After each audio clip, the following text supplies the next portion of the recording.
Alright, welcome back to Let's Play Ultima 5! Lazarus, Warriors of Destiny. And we just met the long arm of the law, who basically said, you know, we'll be watching you, you now work for us. But we didn't get arrested again. In fact, he actually forgot that I'd already been arrested.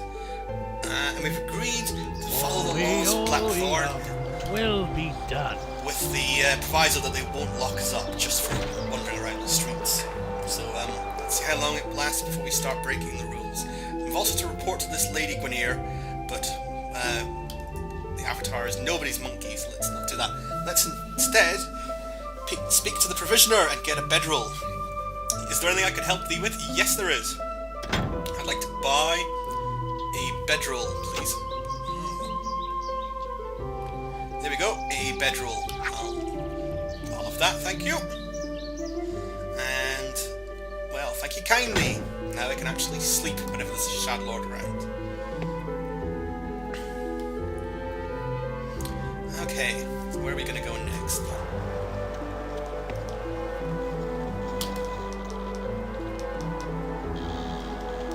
Let's... I wonder who released them. Yes, let's go this way. I'm ready, Avatar. Party? Do you want to follow me? You are, but you're not here. This guard appears to be doing some light exercise here. Oh, I thought he was walking on the spot a minute ago. Where shall we go?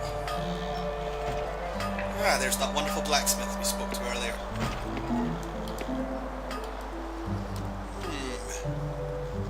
And the herb garden that we've already raided, you know, several hours ago. Get some more blood loss, I suppose.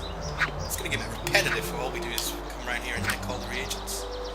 Still more garlic and ginseng that we can get, better.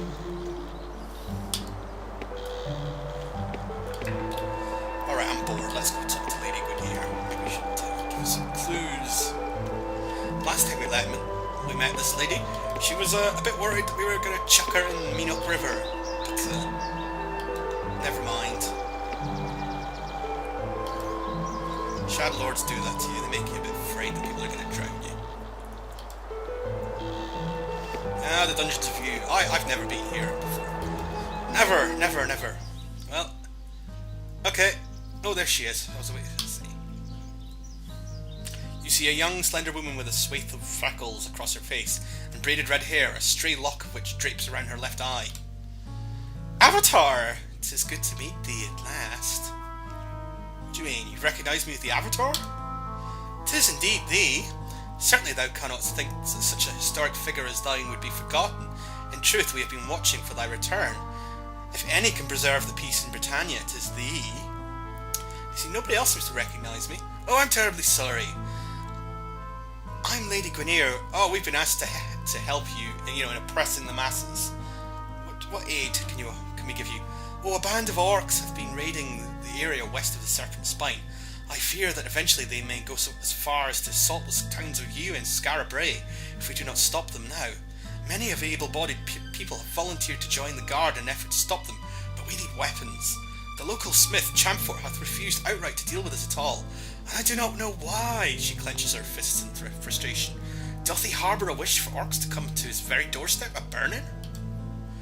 He doth refuse to speak with myself or the most wonderful Judge Dredden. But to thee, I would wager he would listen to thee. Perhaps if thou could persuade him that these weapons could be used to fight orcs, not enforce some political whim, or whatever it is that he doth fear, we could drive them back to the spine. She looks at you, her eyes shining with hope. Well, wilt thou? Oh, go on, we'll see what we can do. Thank thee, Avatar. Impulsively, she throws her arms around your neck in a tight hug. Oddly, she smells less of leather and metal and more of vanilla and lilac. Oh, mine apologies. It is not very professional for a captain of the guard to give payment in embraces. I'm certain we can find a suitable monetary award for thy services. Well, we don't have a lot of money at the moment. I hope to see thee again, she says, touching your hand briefly in farewell. Okay, I'm bored now. Let's do a jailbreak. Oh, let's not run up there. We want to rescue anybody who wants to be rescued.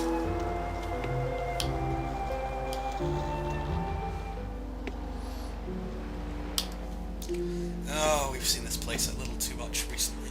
Third time lucky though.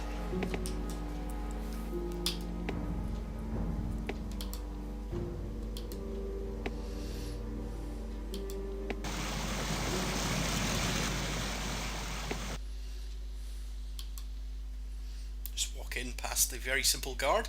Right, who wants rescuing today then? Nope. Nope, you have something else to do, I guess. Bye! Have fun in the cell. Who else have we got? Oops. Must be closer to talk, right. The man before you has a long white beard. A wild beard, rather, and long knotted blonde hair. He does not look at you as you approach, preferring to stare at a seemingly random brick in the wall. And what's thy name? Greymarch, the prisoner says simply. What's thy job? Fighter.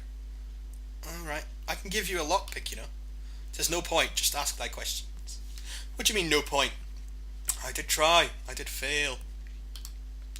Jeremy gave me lockpicks.